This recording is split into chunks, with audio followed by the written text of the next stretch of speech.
Dans la phase où on passe, disons, du capital risque au capital développement, qu'est-ce que ça change dans la façon d'établir la relation avec ces investisseurs? Et puis, pour ceux qui sont intéressés aussi, il y a l'alternative au private equity, toujours de l'introduction en bourse, et de savoir si ça reste une alternative crédible et actuelle. J'ai retenu ces deux mots-clés, équilibre et dynamique. Une société qui a déjà vécu plusieurs années de forte croissance, qui va arriver vers la phase capital développement, en fait, elle va changer de peau complètement à ce moment-là.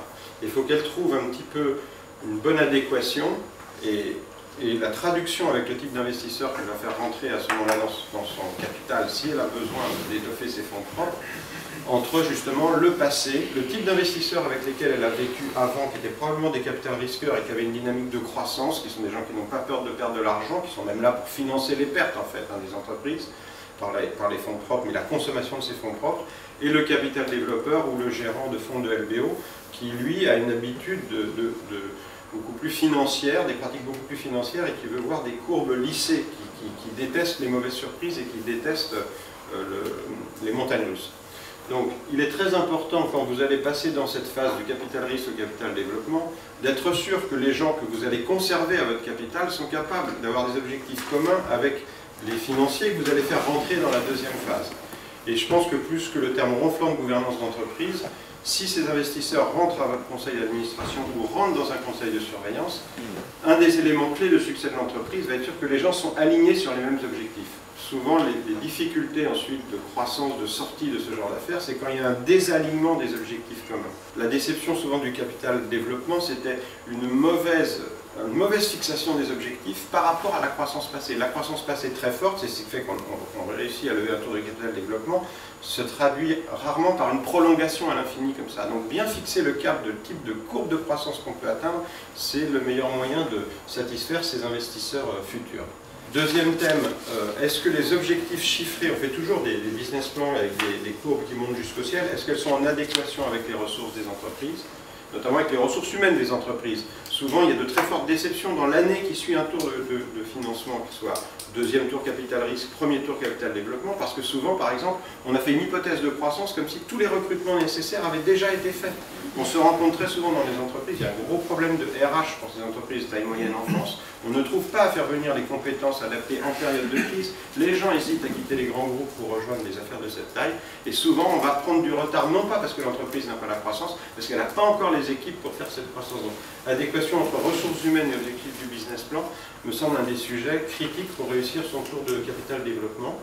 Et enfin, avec les gens du capital développement, encore plus qu'avec les gens du capital risque, on va parler de la sortie au moment de rentrer. Et même ce type d'investisseur va parler du type de sortie avant même de vous faire une proposition d'investissement. Vous constatez tous les jours, il y a très peu d'introduction, il y a très peu de produits intéressants. On parle d'une nouvelle bulle d'introduction aux États-Unis, il ne se passe absolument rien en Allemagne, il ne se passe absolument rien en France. Donc c'est quand même un paradoxe qu'il y a de l'argent, il y a des outils qui ont été construits pour accompagner ces entreprises, pour les petites affaires Alternext, pour les entreprises déjà prêtes à aller sur un marché réglementé, le département C de Euronext. Mais depuis quelques années, on ne voit pas, en tout cas dans les domaines que nous suivons de la technologie, on ne voit pas de parcours très vertueux d'entreprises qui sont cotées en bourse et qui ont réussi cette croissance, qui réussissent à rester françaises. Vous voyez même que Mythic a été vendu, donc c'était Price Minister, maintenant c'est Mythic, c'était Email Vision sur Internet. Donc aucune de ces entreprises ne réussit à rester indépendante, même après quelques années du parcours en bourse. Donc on peut se poser des questions de savoir si la bourse... en tout cas, Euronext restera vraiment un véhicule pour accompagner ces entreprises qui sont nées en France et qui voudraient rester indépendantes. L'autre avantage, évidemment, c'est que paradoxalement, en ce moment, pour certaines entreprises, dans certains secteurs, on va dire sexy ou à la mode, ça peut être même un calendrier plus court, paradoxalement, que de faire un tour de private equity.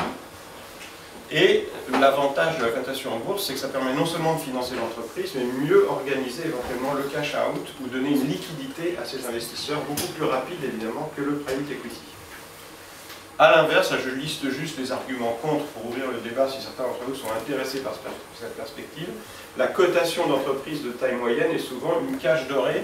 Et moi je dis plus méchamment, pour l'avoir vécu aussi comme investisseur, une cage, même pas, je l'appelle le syndrome de le risque de la cage plaquée or. C'est-à-dire qu'au début on a tous les avantages et très vite on va se rendre compte qu'on va avoir tous les inconvénients de la cotation en bourse.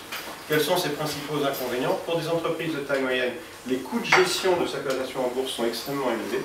Ça, les banques et les introducteurs ne vous le disent pas au moment où vous introduisez, mais tant en termes de communication qu'en termes de respect des règles comptables, c'est une opération qui est chaque année très coûteuse, y compris, malgré le caractère dit non réglementé du marché, y compris quand on est simplement coté sur Alternext. Deuxième inconvénient, en France et plus globalement en Europe, dans beaucoup de secteurs, il n'y a très peu d'analystes capables de comprendre votre activité et de suivre vos secteurs. Pour ceux d'entre nous qui sommes dans la technologie, on en souffre énormément, car souvent les entreprises sont suivies par des gens, il faut le dire franchement, sont beaucoup moins compétents que les gens du monde du private equity, qui eux, de plus en plus, connaissent très bien les secteurs dans lesquels ils investissent. Troisième inconvénient, la grande volatilité du titre, parfois sur des volumes absolument ridicules, et notamment sur Alternext, c'est patent. Et enfin, bon, on pourra en parler, j'arrête là, parce qu'après, l'idée surtout de passer la parole à Jérémy et puis de dialoguer avec vous. Néanmoins, on a quelques cas ces dernières années, en France, y compris en France, qui montrent qu'il est possible de faire un parcours vertueux en bourse, et que ça sera quand même dans l'avenir le seul moyen de garder l'indépendance de ces entreprises nées en France.